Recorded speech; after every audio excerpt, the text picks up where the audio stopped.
मग काल पगार झाला ना, काय जीव बिव घाल, आता खर्च कर. आज नाही यार मित्रा, नंतर कधीतरी.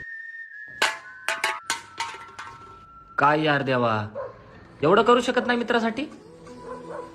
खूप इच्छा आहे रे करायची, पण नाही करू शकत. कारण माहिती आहे तुला? हे कारण आहे. नको वाईट वाटून घेऊ मित्रा. मला वाटलं काल पेमेंट झालंय, असतील तुझ्याकडे पैसे. काल झाला ना पगार, हातात पैसे आले, ते पण पूर्ण 30 दिवसाची. एक पण सुट्टी नाही, गाडा नाही. अरे मग कुठे गेले पैसे? तेच तर कळत नाही यार. थोडे रूम भाड्याला दिले, थोडे लाईट बिलला, थोडे मेसला, थोडे घरी, थोडे थोडे थोडे करता करता सगळे संपले रे.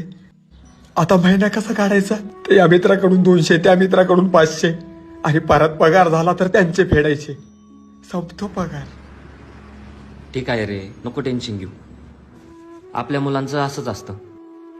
आणि कधी गरज पडली तर मला माग ना. मित्राला पैसे मागायची कसली लाज? वाटते यार लाज. मित्रांनाच काय, घरच्यांना पण पैसे मागायला लाज वाटते. अच्छा, आईला भोबल्यात फिरलो असतो, खिसा रिकामा असता तर वाटली नसती लाज. पण सकाळच्या 6 वाजल्यापासून रात्रीचे 12 बनू नको, 1 बनू नको, राब राब राब राब राबतो, तरी खिसा रिकामा. त्या गोष्टीची अतिशय अतिशय अतिशय लाज वाटते. काय मित्रा, काय चाललंय? एकदम मस्त.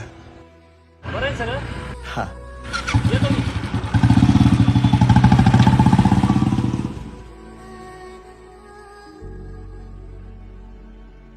कोणी विचारलं काय चाललं, कसं चाललं, तर बोलावंच लागतं मस्त. कारण मुलांचं आयुष्य हे असंच असतं. सुकलेल्या भाकरीला पानसंग खाऊ